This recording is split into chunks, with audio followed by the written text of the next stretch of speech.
All right, I'm going to ask you to use your imagination. Imagine a swamp here in Florida. It's the middle of the night.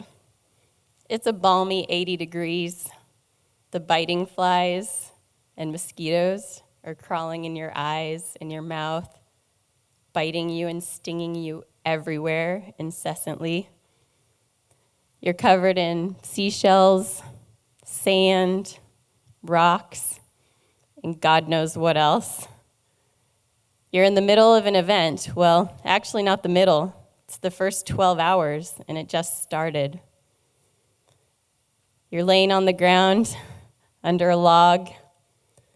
There's yells, screams, grunts all around you. It's really the sound of broken dreams and failing bodies. This is GORUCK Selection, a 48-hour endurance event for civilians. They have the choice to do this, modeled after the United States Army's Special Forces Assessment and Selection. Only 3% of people finish the event, and one woman in its history has finished it. This is a photo of my 5th attempt to do the event, to finish the event in 6 years. At this point, it was 12 hours into the event. I'm the only woman among a handful of men still going. I'm carrying the same weight, more than 50 pounds in my rucksack, using the same sandbags, more than 80 pounds. We're peeing in the same bushes. Well, I was probably peeing in my pants in this picture at this point, I don't know. We're running the same course, doing all the same things. Everyone's trying to survive, but almost no one will. Only one person will finish the event. This is my happy place. About 3 hours after this photo was taken, I would bow out. I couldn't do the work anymore. It was the end of the event for me. People on the outside would look at it and say it was an epic failure, my 5th time, and I didn't pass again. But for me, this was a shining success. In this talk today, I want to tell you guys how important it is to try so hard that you fail sometimes. Because when we do that, we expand our idea of what's possible, and all of these opportunities in the world open up to us. So, how did I get there? Some of you guys may recognize someone in this photo in the front row, 3rd from the left. Do you know who that is? Jesse Owens. Yeah, I heard it. Jesse Owens. But you might not recognize the person in the back row standing, parted hair, 2nd from the right. That's my grandfather. That's Leon Joslin. I'm Jaala Joslin Shaw. He grew up in Grand Rapids, Michigan with President Ford, Gerald Ford, playing football. And then he went to The Ohio State University, and he ran track and field with Jesse Owens in the 1930s before Jesse would win gold medals in the Berlin Games in 1936. So it started here, maybe a little before here, but my grandfather worked hard. He did hard things his whole life, inside of sports and outside of sports. And he was my idol. I wanted to be just like my grandpa. So, little Jaala, she loved doing hard things. I wanted to make the Olympics. I knew about Jesse. I heard stories about him. And I wanted to make the Olympics in swimming. I'd ride my bike to the swimming pool every day in the summer by myself, and I would swim all day. I wasn't even on the swim team yet because I was too little. This is my first year when I was 5 years old. But I would stay at the pool all day. I'd challenge all the other kids to breath-holding contest. I'd stay underwater till I was hiccuping, which means you're about to drown. And then I'd ride home when the pool closed, and I'd launch off the BMX bike jumps behind my house on my banana seat bike, and I'd stay out there until it was dark, and then I'd go home, and my mom would just look at me and wonder who I was, what I was doing, what was wrong with me. So scientific research tells us that our brains are plastic. the environment that we find ourselves in or that we put ourselves in will adjust. Our brains will adjust to fit that environment, right? Eventually, it just becomes normal. I was among all of these kids who charged hard and wanted to make the Olympics. My grandpa was an athlete. My dad was an athlete. So all the things I did growing up, they were normal to me. When I was 12 years old, I was a good swimmer. I started swimming on the national team, and I wanted to make junior nationals. You know, before puberty, your ability is like skyrocketing and everything. And then it happens, and you're like, what do I do with this body? What's happening? I'm not fast anymore. So the short story is I was 12, and I thought I would make junior nationals when I was 12. This is the dividing line between kids who would get Division I scholarships and those who probably wouldn't, and just swimming wouldn't become a career. They might not make the Olympics. So I was 14. I had been on the national team for 2 years, and I still didn't make junior nationals. It didn't go how I thought it was going to go. I was at my grandfather's house one weekend, and I was complaining. I think my grandfather and father are friends with Dee's parents and grandparents. My grandpa was like, how did your swim meet go? I was like, it sucked, Grandpa. I still haven't made nationals, and it's been 2 years, and I keep on missing it by less than a second. And he just looked at me, and he said so simply, he's like, do you think that Jesse made the Olympics the first time that he tried? I was like, no. And he told me something that I'll always remember. I always have remembered. He said, sometimes you have to try so hard that you fail. So I was on the right path. Eventually, I did make junior nationals later that year, and I swam at a Division I college on full scholarship, University of New Mexico. My grandpa was telling me to be patient, but to keep on pushing and try so hard that I was going to fail because hard things are hard, right? This is my grandpa at 99 years old. He held over 40 world records in masters track and field. So the thing that he held on to his entire life after careers and kids and grandkids, great-grandkids, was sports. It taught him all of the things, doing hard things. He kept on trying throughout his whole life.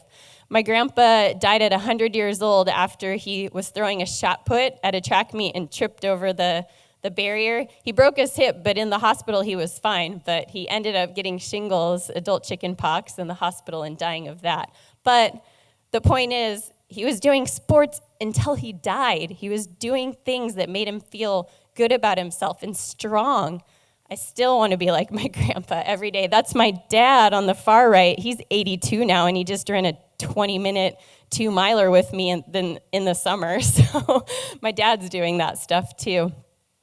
I continued to push myself hard throughout life, in my career too. I went to places that were uncomfortable, as Michael said. I was in Micronesia, China, Afghanistan, Jordan, Israel, Palestine, teaching and pushing myself outside of my comfort zone in these other realms as well. I wanted to do hard things outside of sports, so I continued to do that. It might sound simple, but I always think about what my grandpa said, whether it's in the physical realm or outside, that you have to try so hard that you fail and continue trying throughout your life. You might not always be getting better and faster at things, but you're always becoming a better person. So I return to that every time I do something hard. So in 2021, I returned to GORUCK selection for the 6th time. It's a little bit insane, but I did. I had trained harder, lifted more, I weighed more. I was ready to crush this event. I had all the knowledge and all the failures. It was like inevitable that I would finish, right? But under a billion stars in Ohio on a cold night, I made it as far as I ever had in GORUCK selection. I was the only woman at the end of my time again, but I bowed out again when I couldn't do the work anymore. So for the 6th time in 8 years, I failed the event again. It was honestly harder to absorb that time because it was a lot of training for 8 years. I focused on this thing, you know. This is my 30s too. Ladies, a lot of stuff happens in your 30s, but mine was the GORUCK selection, so I gave up everything for that event. Oh, getting emotional. I didn't want to waste my fitness. I was like, what can I do that's really hard? And my friend Wes and I were like, well, you're good at carrying a heavy ruck over long distances, so let's do a Guinness World Record. So we decided to raise money for the GIVE team. Hi, guys. They're here. The GIVE team gives great opportunities to children in sports and life, and they're here. We can talk to them more later. We raised money for the GIVE team, and we decided to do a world record. We would ruck with a 20-pound ruck as many miles as we could in 24 hours, and I thought, this is going to be easy. I'm really good at this. I'm great at running. It's only 20 pounds. It's going to be awesome. So Wes, my friend, and I decided to run this world record. It was 8 months after that selection. I was in the best shape of my life. It was a hot day in July 2022, so 8 months ago. Wes and I had a great day. This is my husband, Larry, running some of the laps with me. We had to do it on a track because it had to be on video for Guinness to approve it. So we ran around a track for a lot of miles. As nightfall came, we were on pace to get this world record. We were doing pretty well. The day was not great. It was about 95 to 100 outside. So on the track, the radiant heat was about 120. I drank a lot of water. At the end of the day, as it got dark, I was going a bit slower. My husband has a medical background, some experience, and he was observing me kind of swaying on the track and slurring my speech. So he had me sit down, eat food, drink water. I could not keep any food or water down. So he presumed that I was dehydrated, and he made the call that I should go to the hospital and get an IV because it's pretty serious, right? So he put me in the car, and we were going to leave the track without the world record, but my friend Wes would go on to break it that night. He did a great job. So we got in the car, and I woke up in the hospital 3 days later. After we got in the car, I had a tonic-clonic seizure, a grand mal seizure, and was instantly in a coma. What my husband thought was dehydration was hyponatremia. So I had water poisoning. I had drank too much water during the day, and it causes your cells to swell to expel that water, and your brain is a cell, so my brain was swollen. My husband, Larry, put me in the car just at the right time because I had a seizure 4 minutes later after we got in the car, and then I was in a coma. So the short of the story is it took a bit to recover. When I woke up from the coma, I didn't know who the president was, what the year was, how to write my name anymore. But I was alive, and there were still lessons to be learned, right? So I started doing the things that I knew how to do.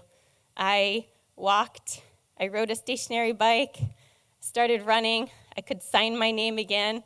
I was remembering stuff again. My memory was coming back. I ran, I did CrossFit, I started rucking again, and stuff was getting back to normal. And since I'm a psychopath, I decided it was time to do a 48-hour-long GORUCK event, but not the selection. I would do a team event where my friends would be there, they're in the crowd.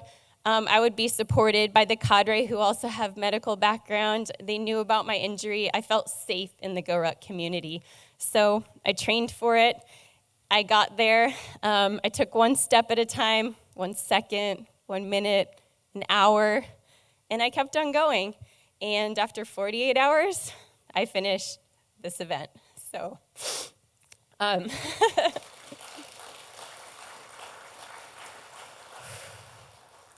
this is the moment after I finished.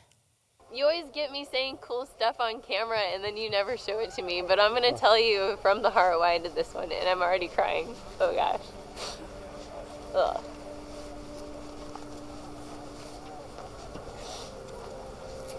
This is the first event that I did since I had a major brain injury 7 months ago. And I thought when it happened that maybe I'd never be able to do hard things again. And the only reason I chose to do a GORUCK event is because it's people from my community who I trust and who know me, and it's a safe space for me to push myself, and I trust the cadre with my life, and that's what I thought about when I chose the HTV. It's a really difficult event, and I can push myself, but I feel supported by all of my friends and the cadre. For the last decade, they've been a part of my life, and I finished the event and I proved to myself that I'm still fit and I can do these things, and it's only because of this community that I could do something like this without being afraid. So that's why I chose this event. Yeah.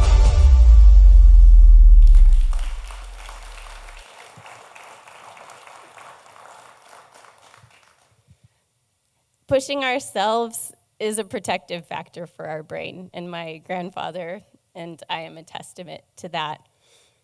I urge you guys to take that challenge that you've been thinking about for so long. I dare you to try so hard that you fail. Because when you raise the bar that high, when you open up that opportunity to yourself, you'll never be the same. Thanks.